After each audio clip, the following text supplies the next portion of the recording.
Arctic बर्फ और बर्फ की दुनिया, ये इनुइट लोगों का घर है।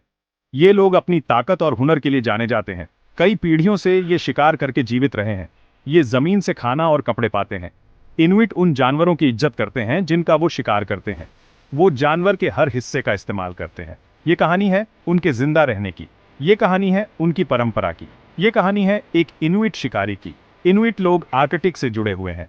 वो जमीन को समझते हैं। वो जानवरों को जानते हैं। वो जानते हैं कि ठंड में कैसे जिंदा रहना है। आर्कटिक उनका घर है। ये उन्हें परखता है, लेकिन ये उन्हें सब कुछ देता भी है। इनुइट लोगों को ठंड से डर नहीं लगता। वो इसे अपनाते हैं। इनुइट लोगों का कुदरत के लिए गहरा सम्मान है। वो मानते हैं कि उन्हें सिर्फ उतना ही लेना चाहिए जितनी उन्हें जरूरत है। वो शिकार किए गए जानवर के हर हिस्से का इस्तेमाल करते हैं। यही सम्मान उन्हें आर्कटिक के साथ तालमेल बिठाकर रहने में मदद करता है। इनका जीने का तरीका हम सबके लिए एक सबक है। आर्कटिक में सर्दी बहुत कठोर होती है। सूरज मुश्किल से उगता है। तापमान बहुत गिर जाता है। लेकिन इनुइट तैयार रहते हैं। वो जानते हैं कि जमे हुए समुद्र के नीचे जिंदगी भरी हुई है। ये सील का शिकार करने का समय है। सील जिंदा रहने के लिए बहुत जरूरी है। ये खाना, गर्मी के लिए तेल और कपड़ों के लिए खाल देते हैं। बर्फ पर सील का शिकार करना मुश्किल है। इसके लिए सब्र और हुनर चाहिए। इनुइट शिकारी सील को पकड़ने के लिए हार्पून का इस्तेमाल करते हैं। वो बर्फ में बने सांस लेने के छेद के पास धैर्य से इंतजार करते हैं। जब एक सील ऊपर आती है तो शिकारी को तेज और सटीक होना चाहिए। वॉलरस एक और जरूरी खाने का सोर्स है। ये विशाल समुद्री जानवर बहुत सारा मांस और ब्लबर देते हैं।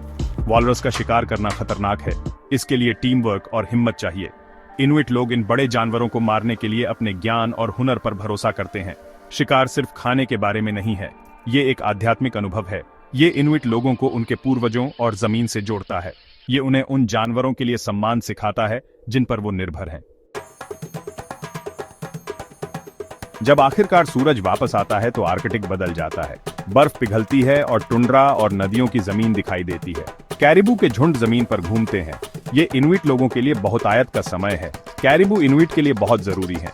ये खाने के लिए मांस, कपड़ों के लिए खाल और औजारों के लिए सींग देते हैं। शिकारी कैरिबू का शिकार करने के लिए धनुष और बाण का इस्तेमाल करते हैं। वो अपने शिकार का ध्यान से पीछा करते हैं और जमीन का अपने फायदे के लिए इस्तेमाल करते हैं। गर्मी मछली पकड़ने का भी समय है।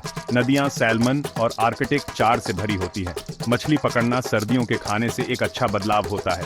ये परिवारों के लिए इकट्ठा होने और कहानियां साझा करने का समय है। गर्मियों में पक्षी भी आर्कटिक लौट आते हैं। बत्तख, हंस और पहाड़ी मुर्गियों का शिकार खाने के लिए किया जाता है। घोंसलों से अंडे इकट्ठा किए जाते हैं। हर संसाधन का बुद्धिमानी से उपयोग किया जाता है। सेक्शन 4, इनुइट शिकारी का टूलकिट। इनुइट लोगों ने आर्कटिक में शिकार के लिए खास औजार बनाए हैं। ये औजार उनके जिंदा रहने के लिए बहुत जरूरी है। ये प्राकृतिक चीजों से बने होते हैं, जैसे हड्डी, लकड़ी और जानवरों की खाल। हार्पून समुद्री जानवरों का शिकार करने के लिए एक जरूरी औजार है। इसमें एक लंबे डंडे से जुड़ा एक नुकीला सिरा होता है। हार्पून से एक रस्सी बंधी होती है। इससे शिकारी जानवर को भाले से मारने के बाद उसे वापस ला सकता है। कश्ती एक और जरूरी औजार है। ये एक छोटी संकरी नाव है जो बर्फीले पानी में चलने के लिए एकदम सही है। कश्ती का इस्तेमाल सील और वॉलरस का शिकार करने के लिए किया जाता है। इनका इस्तेमाल आने जाने के लिए भी किया जाता है। सर्दियों में यात्रा के लिए डॉग स्लेज जरूरी है।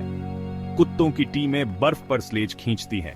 इससे इनुइट लोग लंबी दूरी तय कर सकते हैं। वो सामान और लोगों को ले जा सकते हैं।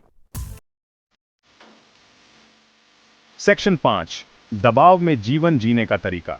इनुइट लोगों के जीवन जीने का तरीका खतरे में है। जलवायु परिवर्तन दुनिया में कहीं और की तुलना में आर्कटिक को तेजी से गर्म कर रहा है। इससे बर्फ पिघल रही है और जानवरों के प्रवास के तरीके बदल रहे हैं। इनुइट लोग साहसी हैं।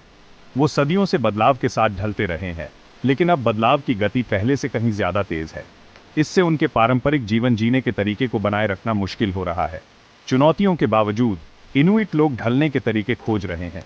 वो शिकार में मदद के लिए जीपीएस और स्नोमोबाइल जैसी आधुनिक तकनीक का इस्तेमाल कर रहे हैं। वो अपनी जमीन और संस्कृति की रक्षा के लिए भी काम कर रहे हैं। दुनिया इनुइट लोगों से सीख सकती है। उनका साहस और अनुकूलन क्षमता एक प्रेरणा है। उनकी कहानियों को सुनकर हम जलवायु परिवर्तन के प्रभावों को और गहराई से समझ सकते हैं। सेक्शन 6 परंपराओं को जिंदा रखना। इनुइट अपनी परंपराओं को जिंदा रखने के लिए दृढ़ हैं। वो अपना ज्ञान युवा पीढ़ियों को दे रहे हैं। इस प्रक्रिया में बुजुर्गों की महत्वपूर्ण भूमिका है। वो ज्ञान और कहानियों के रक्षक हैं। भाषा सांस्कृतिक पहचान का एक महत्वपूर्ण हिस्सा है।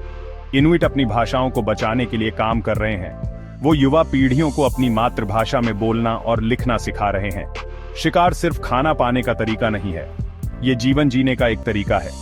ये इनुइट लोगों को उनके अतीत, वर्तमान और भविष्य से जोड़ता है। शिकार की परंपराओं को जिंदा रखकर वो अपनी सांस्कृतिक विरासत को बचा रहे हैं। सेक्शन 7 निष्कर्ष इनुइट की अटूट भावना। इनुइट ताकत, साहस और अनुकूलन क्षमता वाले लोग हैं। वो धरती पर सबसे कठोर वातावरण में से एक में सदियों से जीवित रहे हैं। उनकी कहानी मानव भावना का प्रमाण है। इनुइट शिकार परंपरा उनकी संस्कृति का एक महत्वपूर्ण हिस्सा है। ये उन्हें जमीन और उनके पूर्वजों से जोड़ती है। चुनौतियों का सामना करने के बावजूद इनुइट अपनी परंपराओं को जिंदा रखने के लिए दृढ़ हैं। उनकी कहानी एक याद दिलाती है कि हम सभी प्रकृति से जुड़े हुए हैं। हमें पर्यावरण और उसके द्वारा प्रदान किए जाने वाले संसाधनों का सम्मान करना सीखना चाहिए। इनुइट लोग हमें दिखाते हैं कि विपरीत परिस्थितियों में भी मानव भावना बनी रह सकती है। उनकी कहानी हम सभी के लिए एक प्रेरणा है।